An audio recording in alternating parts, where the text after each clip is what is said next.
ही तुमची दैवीला आहे. तुझ्या जर हिंमत असेल तर हो तुझ्याला तयार. सिंधुराव, तुझं आव्हान मी स्वीकारित आहे. सिंधुराव, अजूनही विचार कर. आपल्या आसुरी शक्तीचा उपयोग तू तुझ्या सर्व नाशासाठी करीत आहेस. ज्याने हे विश्व निर्माण केलं त्या विश्व ब्रह्मांड नायकाला शरण जा. देवाना शरण जायला हा सिंधुराव मूर्खा, या देवाना जगत काही मीच आहे. सिंधुराव, तुझं आव्हान मी स्वीकारित आहे. सिंधुराव, अजूनही विचार कर.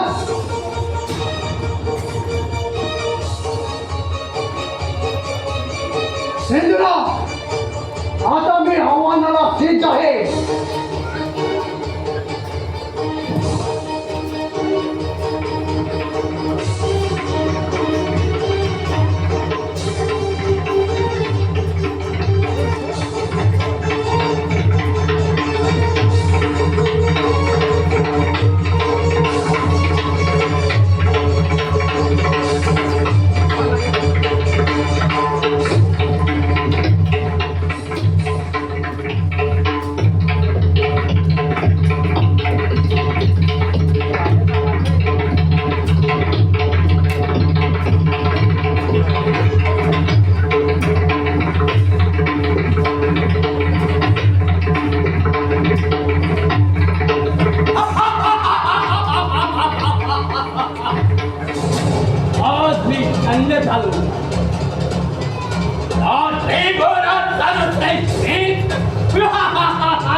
हे कैलासपती महादेव, आपण ह्या त्रिभुवनाचे पालन करते आहात. आम्ही आपणास वंदन करीत आहोत.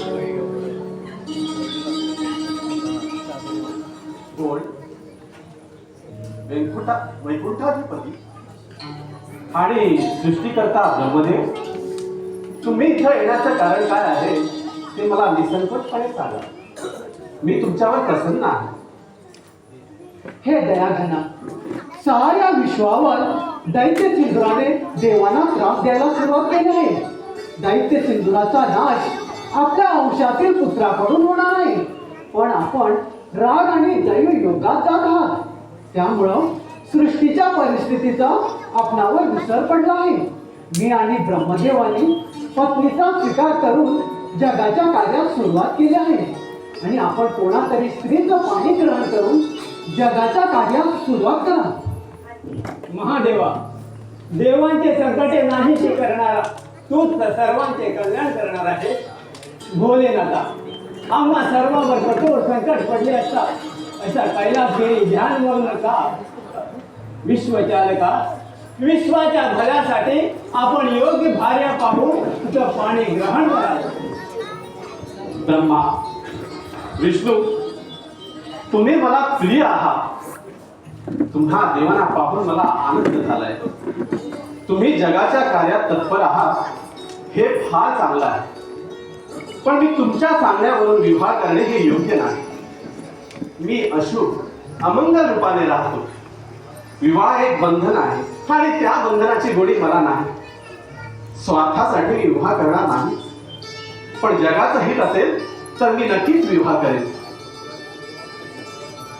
भोलेनाथा, आपणास कोणत्या प्रकारची स्त्री हवी ते विधी करावं. ब्रह्मदेवा, जी स्त्री माझं तेज सहन करण्यास समर्थ असेल अशा कामरूपी योगिनीला आपण मला पत्नी म्हणून मागणी घालावी. जेव्हा मी योगी मार्गाचा अवलंब करेन त्याच वेळी ती कामिनी झाली पाहिजे. आणि जर का तिने माझ्या बोलण्यावर संशय दाखवला तर मी त्याच वेळी त्याचा त्याग करेन. कैलास राणा, आपण सांगितल्याप्रमाणे आपणास योग्य अशी स्त्री या विश्वात अवतरली आहे. हिमालयाची कन्या रात्रंदिवस आपल्या चिंतनात सांगत असते.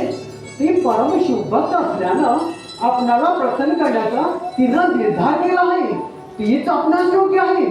पार्वतीच्या तपोबलाची कीर्ती साऱ्या त्रिखंडात धुमधुमत आहे. भोलेनाथा, सिंधुरासुराने महाकठीण तपश्चर्या करून मला प्रसन्न करून घेतले आणि माझ्याकडून अमरत्वाचा वर मिळवला. पण त्या उन्मत्तांना वर देताना मी त्याच्या नाशासाठी तुमच्या वंशातील पुत्राकडून मृत्यू येणार हे विधिलिखित मांडले आहे. जोपर्यंत आपण विवाह करत नाही तोवर त्याचे मगरूही वाढतच राहील. हे पहा, शक्य असेपर्यंत विवाह बंधनात पडू नये. विवाह एक बंधन आहे. सर्वथा स्त्री संघ हा फार हानिकारक. सर्व बंधनातून मुक्तता होते, पण स्त्री बंधनातून सहजासहजी सुटका होत नाही. परंतु मी भक्तांच्या आज्ञा असल्यामुळे तुमची कार्य करत राहणार. सिंधुरासुराच्या आसुरी अत्याचाराचा नाश करण्यासाठी मी पार्वतीशी विवाह करेन. बरं तर भोलेनाथा, येतो आम्ही.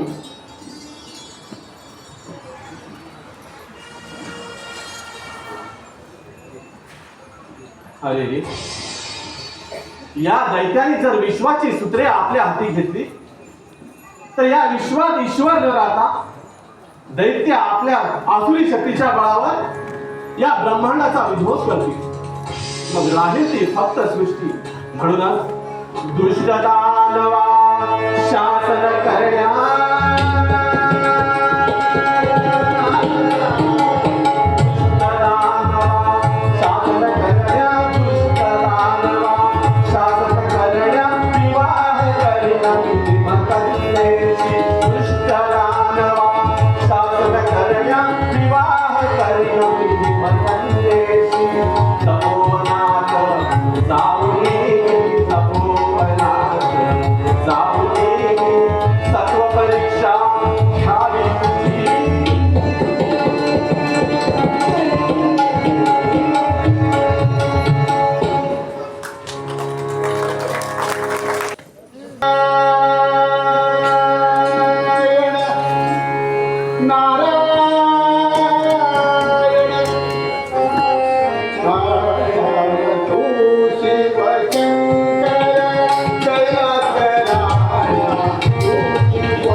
जगत चालक देवाधिकांना त्रस्त करीत असलेल्या या असुराचा नाश करण्यासाठी तू युद्धभूमीवर अवतार घे. आहा, सगळीकडे महादेवाच्या नावाचा तसा जयघोष चालू असल्याचा भास होत आहे. आता याच क्षणी शिवशक्तीचं मंगल मिलन घडून आणलं की मी एका प्रहारातून मुक्त झालो. नारायण नारायण नारायण नारायण नारायण नारायण. हिमकन्या तर शिवशंकराच्या तपश्चर्येत अगदी मग्न आहे. अशा वेळी आपण समजून तरी कसे घालावे?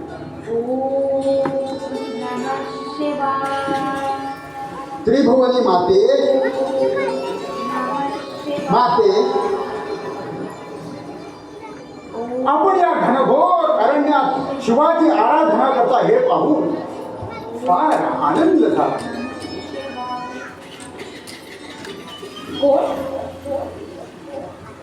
देवर्षी नारद मुनी, आज मी आपल्या दर्शनाने पावन झाले.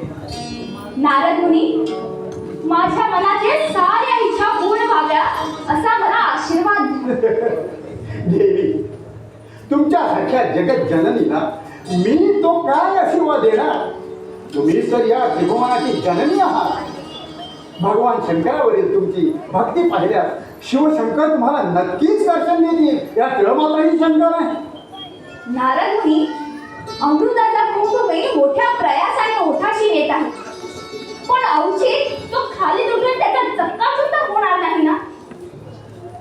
शिवशंकर पूर्णतः मला वश होत नाही तोपर्यंत माझी आराधना चालूच राहील. देवी, आत्ताच तर तुमच्या तपोबलाला खरी सुरुवात झाली आहे. या चातुर्मासात तुम्हाला शिवशंकर नक्कीच भेट देतील बघा.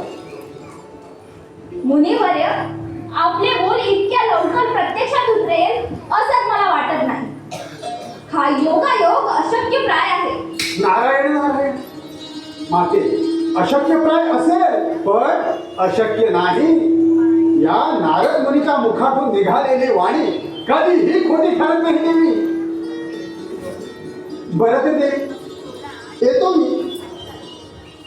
नारायण नारायण.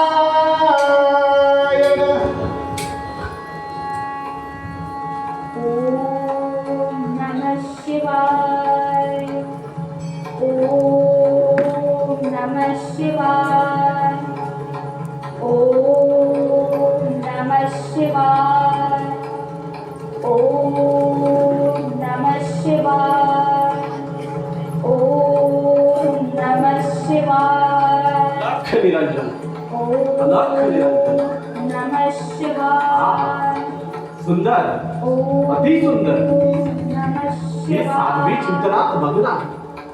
ओम आता हिला माझे खरं रूप न दाखवता तिच्या मनात काय आहे ते पहा. हिमकन्ये, हिमकन्ये, हिमकन्ये, तू कशासाठी तप करीत आहे?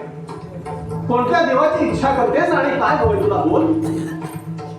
ऋषीवर्य, मला जे हवं आहे ते मला मिळेल असं तर मला वाटत नाही. नारदाच्या बोलण्यावरून मी हा महाकठीण तप आरंभलेला आहे. भगवान शंकरच मला पती म्हणून प्राप्त व्हावे हीच माझी इच्छा आहे. पार्वती, तू उगीच त्या नारदाच्या अभिप्रायाला बळी पडली आहे. तो नारद मोठा कळलागा आहे. अगं, त्या शंकराच्या मागे लागण्यापेक्षा चतुर्भुज पितांबर धारण केलेला, कमळासारखे नेत्र असलेला आणि सर्व शस्त्रांनी श्री गरुडावर बसलेला विष्णूच तुला पती म्हणून योग्य आहे. ऋषीवर्य, मला उपदेश करण्याची गरज नाही. मी शंकराला मनापासून बोलला आहे. जर शंकर माझ्यासोबत विवाह करत नाही तर मी जगूच शकणार नाही. अरे रे पार्वती, तुझ्यासारख्या रूपवतीनं घर सोडून वनवासाची इच्छा धरावी. इंद्र आणि विष्णू सोडून तू महादेवाची इच्छा करतेस. अगं, महादेव जटा धारण करणारा, भस्म चर्चिणारा, अंगावर व्याघचर्म घेणारा, आणि गजचर्म अंगावर पांघरून घेणारा, सर्पाने आपले शरीर लपेटून घेणारा, विष प्राशन करणारा, अशा त्या महादेवाच्या नादी लागून काय उपयोग आहे? हे पहा ऋषीवर्य, भगवान शंकर कसेही असले तरी ते मला प्रिय आहे. त्यांच्याविषयी जास्त सांगण्याची गरज नाही. ठीक आहे, ज्याच्यासाठी तू तप करत आहे तो उदासी, निर्विकार आणि कामदेवाचा शत्रू आहे. त्या शंकराने प्रथम दक्ष कन्या सतीशी विवाह केला होता, पण तिला विवाहाचा सुख न देताच तिची अभिलाषा सोडून दिली. ऋषीवर्य, मी माझ्या निश्चयापासून ढळणार नाही. एक वेळ सूर्य पश्चिमेतून उगवेल, अगदी शीतल होईल, पण माझा निश्चय कधीही ढळणार नाही. ठीक आहे, अजूनही नीट विचार कर. अगं, त्या शंकराचा जन्म कुठे झाला ते त्या देवांनाही माहिती नाही. कुठे तो कमल लोचना आणि कुठे तो त्रिलोचन. अगं अगं, तुझ्या मस्तकी ही सर्पासारखी सळसळणारी वेणी, तर त्याच्या मस्तकी जटाजूट. तू अंगाला चंदन लावतेस, तो अंगाला भस्म लावतो. ब्राह्मण वंदनीय असल्यामुळे मी हे सर्व काही ऐकून घेत आहे. शंकराविषयी निंदा करणाऱ्याला पाप लागतच, पण निंदा ऐकणाऱ्यालाही पापाचं भागीदार व्हावं लागतं. तेव्हा तुमच्यासारख्या पापी माणसाच्या नादी लागण्यापेक्षा मी दुसरीकडे जाऊन माझी तपश्चर्या आरंभलेली बरी. अगं अगं, थांब पार्वती. अगं, कुठं निघालीस कुठे? तू केलेल्या भक्तीने मी तुझ्यावर प्रसन्न झालो आहे. बोल बोल, या क्षणी तुला जो वर पाहिजे तो मागून घे. प्रभू, प्रभू, आपण माझे प्रथमापासून पती आहात. आपल्याला जर मला वर घ्यायचंच असेल तर माझ्या पिताजीच्या खाली जाऊन माझी मागणी करा. जशी तुझी इच्छा पार्वती. अर्धांगिनी तू या शिवाची, अर्धांगिनी तू या शिवाची, कन्या हिमराजाची.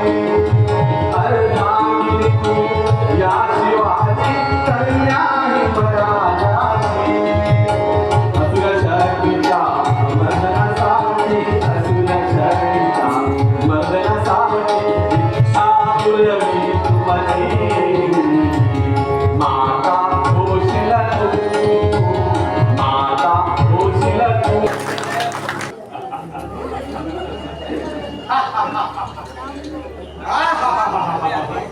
नंदिनीची आठवण झाली की नंदिनी माझ्या मितीत असल्याचा भास होतो.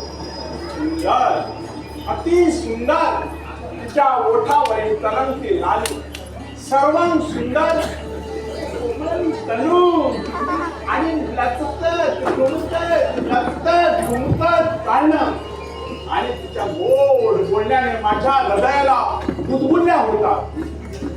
ही सुंदरी दृष्टी आड होण्या अगोदर तिचा ठाव ठिकाणा घेतलेला बरा. नारायण नारायण.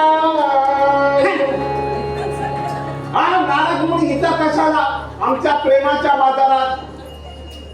नारायण नारायण नारायण नारायण. या मुनिवाई, आज जसं अचानक कैलास पर्वतावर येण्याचं कारण काय बरं? अहो, काय म्हणून काय विचारताय?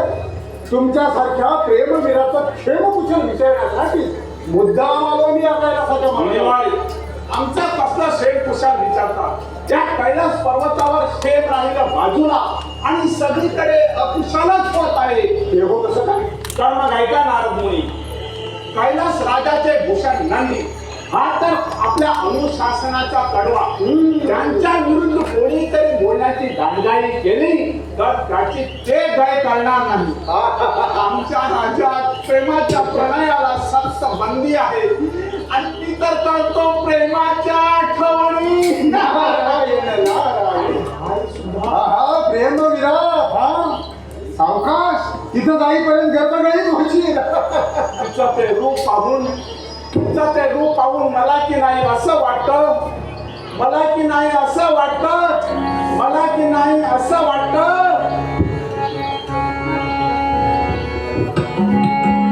अशी लागू नको माझ्या मैना, अशी लागू नको माझ्या मैना, अशी लागू नको माझ्या मैना, माझ्या जीवाची झाली मैना, माझ्या जीवाची झाली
धन्यवाद प्रेमवीरा, धन्यवाद.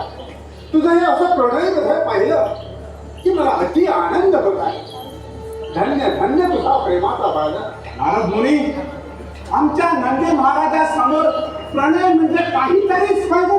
होय, प्रेमवीरा, तू नंदीविषयी घाबरण्याचं काही एक कारण नाही.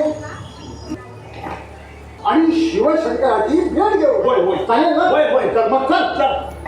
नाही नाही नाही, हे शक्य नाही. जो स्त्रियाच्या मागे लागतो तो स्वतः हल्ला म्हणून समजा.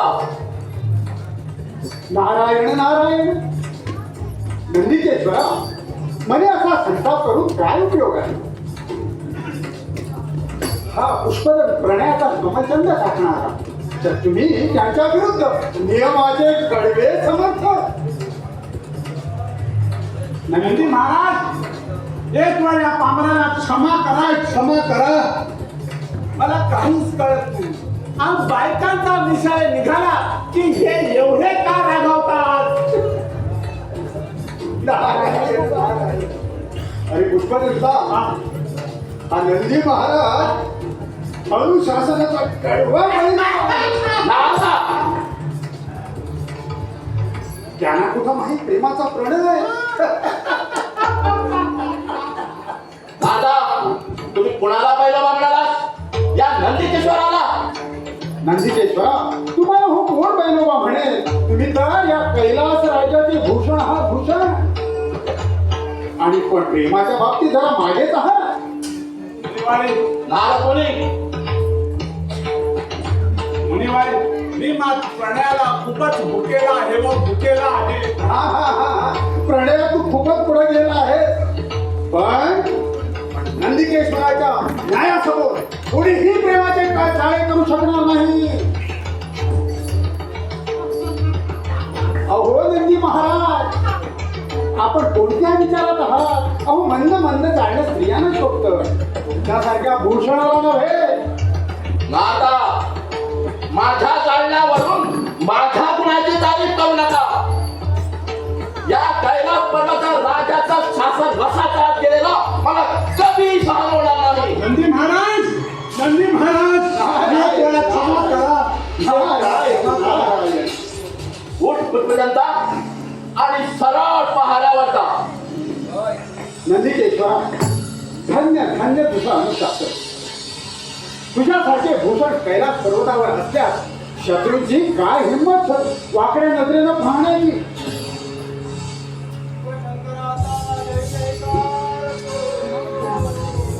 नारद मुनी, हा स्वामी राजप्रसादात जात आहे. हा बरोबर. अशा वेळी आम्ही पहाऱ्यावर असावं हेच की. जय शिवशंकर, जय भोलेनाथ, जय शिवशंकर. जय भोलेनाथ. नारायण नारायण. नटेश्वरा, तुझं अनुशासन वाखाणण्यासारखं आहे, पण या नारदाला कळ लावायची भारी सवय. आता सिंधुरासुराच्या राज दरबारी जाऊन ही आग आणखीन प्रज्वलित करावी. नारायण नारायण.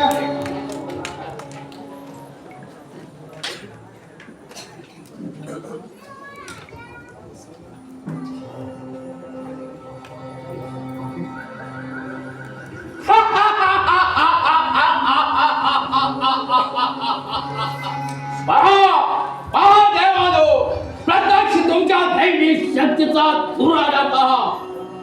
गंधार, धर्मा, या माझ्याहून या त्रैलोकात कुणी श्रेष्ठ आहे पाहून मला आनंद झाला. माझ्यासारखा प्रजेचा एक पाहणारा पराक्रमी बलवान सम्राट या पृथ्वी तलावात दुसरा कुणी नाही. देवांची काय हिंमत आहे पिताजींच्या पराक्रमाला आव्हान देण्याची. देवाजी देव इंद्र, सृष्टीकर्ता ब्रह्मदेव आणि तो वैकुंठात राहणारा विष्णू पिताजींच्या आसुरी शक्तीला घाबरून युद्ध न करता शरणारा. धर्मा, तरी सुद्धा मला माझ्या सार्वभौमत्वाविषयी चिंता वाटते. महाराज, आमच्यासारखे सेनापती जे जीवाला जीव द्यायला तयार असतात, महाराजांना असं खंचित होण्याचं कारण काय? गंधार,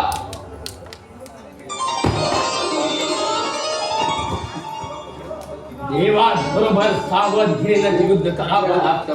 हे देव नसून न भेदाचे पासे असतात. ते केव्हा कुणाच्या गळ्यात पडतील ते सांगता येत नाही.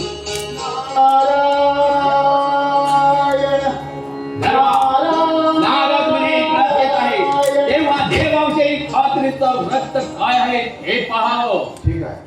नारायण नारायण यावं, यावं. नारायण नारायण. असे आसनास्थ व्हावे. देवाविषयी काही नव नवल नाही असं कसं होईल. सूर्योदय ते सूर्यास्तापर्यंत या पृथ्वी तलावर काही ना काहीतरी नवल घडतच असतं. बघ नारदमुनी, आज असं पण तो नवल घडलं की या त्रिभुवनात पिताजींच्या पराक्रमाची कीर्ती घुमत असतात. नारायण नारायण. महाराज, त्या देवापुढं कुणाचाही शहाणपणा चालत नाही. बंद करा ते ढोंगराळ. प्रत्येक वेळेस देवाच्या पराक्रमाचं वर्णन करू नकोस. नारदा, या त्रययुगातील कणाकणाचे रक्षण आणि मरण फक्त माझे पिताजीच करू शकतात. माझ्या अमर सम्राटाला त्या देवांची भीती घालू नकोस. महाराजांना साऱ्या जगात महाराजांच्या नावाचा डंका सर्वत्र. तुम्ही महाराजांचा तेजाचा भंग करीता. याला कोणती शिक्षा आहे हे आपला ठाऊक नाही असं वाटतं. गंधा, धर्म, तुम्ही दोघेही खरोखरच पराक्रमी आहात, पण तुमच्या दोघांच्या बोलण्यात खरं रहस्य सांगायचं राहूनच गेलं मला. असं रहस्य तरी कोणतं आहे सांग नारद मुनी. रहस्य आहे महाराज, रहस्य आहे. साऱ्या त्रिभुवनात जरी तुमच्या नावाचा डंका चालू असला तरी सुद्धा तुमचे ती पक्के वैरी हे त्या देवाने म्हणे डावपेचाचे फासे टाकले आहेत आणि त्या डावपेचाच्या फासावर तुम्ही आपला अधिकार गाजवू शकणार नाही. नारायण नारायण. रणभूमीवर देवानी देव जरी टाकले तरी महाराजांच्या खांद्याला खांदा लावून शत्रूला पराभूत करण्याची ताकद या माझ्या मनगटात आहे. नारायण नारायण. देवानी आपल्या पराजयाची खबर त्या भोळ्या शंकराला दिली म्हणे. नारायण नारायण. काय सांगतोस नारदा? महाराज हे सत्य आहे. आपल्या भयानं घाबरून इंद्र ब्रह्मा विष्णू त्या भोळ्या शंकराला शरण गेले. आजच तुमच्या मृत्यूविषयी बोलणी झाली. नारायण नारायण. पिताजींच्या मृत्यूचं रहस्य आणि ते सुद्धा भोळ्या शंकराने सांगितलं. शक्य नाही, त्या देवाला आम्ही दाख मागविणार. महाराजांच्या शौर्याबद्दल शंका ती कोणती? महाराजांनी आपल्या शौर्य बळानं साऱ्या त्रिभुवनाला हादरवून सोडलं. साऱ्या देवांना आपले दास बनवले. पण जगाचा सूत्रधार ईश्वर. त्या ईश्वरी लीला मात्र फार अगाध आहेत. नारायण नारायण नारायण. परमेश्वर ईश्वर धर्म हे थोतांड आहे. ब्रह्मांड कुणी देवाने निर्माण केलेला नाही, त्यावर त्याने फक्त अधिकार गाजवला. या ब्रह्मांडाचे खरे नायक आमचे स्वामी आहे. नारायण नारायण. यापुढे देवाची स्तुती केलेली आम्हाला ऐकायची नाही. ऐकलाच नारदा, माझ्या विरोधाचा प्रताप, गंधर्वासारखे सेनापती आणि धर्मासारखे वीरपुत्र माझ्या जवळ असताना नारायण नारायण. नारदा अच्छा भो तपबल सामर्थ्याने ब्रह्मदेवाकडून अमरत्वाचा वाद घेतला. तो काही फुकट नाही. माझ्या अमरत्वाची शक्ती मी अशी वाया घालणार नाही. या सम्राटाच्या मृत्यूच्या राज्य ऐकणाऱ्या त्या चंद्राला प्रथम समाचार घेतला पाहिजे. रामचंद्र थांब. साऱ्या त्रिखंडात तुझ्या नावानं थरथराट चालू झाला आहे. अशा वेळी त्या भोळ्या शंकराचा कपटानं सूड घ्यायला हवा. नारायण नारायण. असं कपट तरी कोणतं आहे? हा महाराज, आपण त्रिलोक सम्राट असला तरी सुद्धा नारायण. बस कर नारदा. हे माझ्या माया झाडाला वंचार राहत सिंहासूर नाही. त्यांच्या वागताना पाय जुळीला लावण्याची ताकद माझ्यात एकवटलेली आहे. नारायण. महाराजांनी मनात असा संशय सुद्धा आणू नये. त्या तिथं त्या योगी शंकराची पत्नी अहो तिच्या रूपागुणाविषयी काय सांगावं. तिच्या रूपागुणाविषयी सांगावं तेवढं थोडं. आणि तेच तर शंकराचं खरं रत्न आणि रहस्य आहे. जर का ते रत्न तुम्ही हरण करून हाणलं तर मग तुम्ही सर्वस्व सम्राट आहात.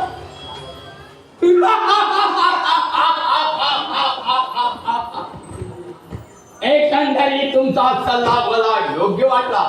महाराज, मन शांत ठेवून विवेकाने वागत चला. त्यातच तुमचं कल्याण आहे. बरं तर महाराज येतो मी. नारायण नारायण नारायण. धर्मा जी पिताजी. गंधार आता एकच निर्धार त्या शंकराचा सूड सूड आहे. पिताजी, शंकराने सर्व देवांना अभय दिला आहे.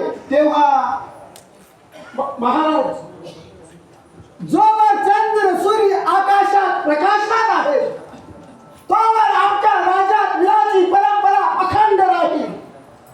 एकदा गंधाराने आपला शक्तीचा माया जाळ त्याच्यावर सोडलं की शत्रूची आम्ही दाना होईल.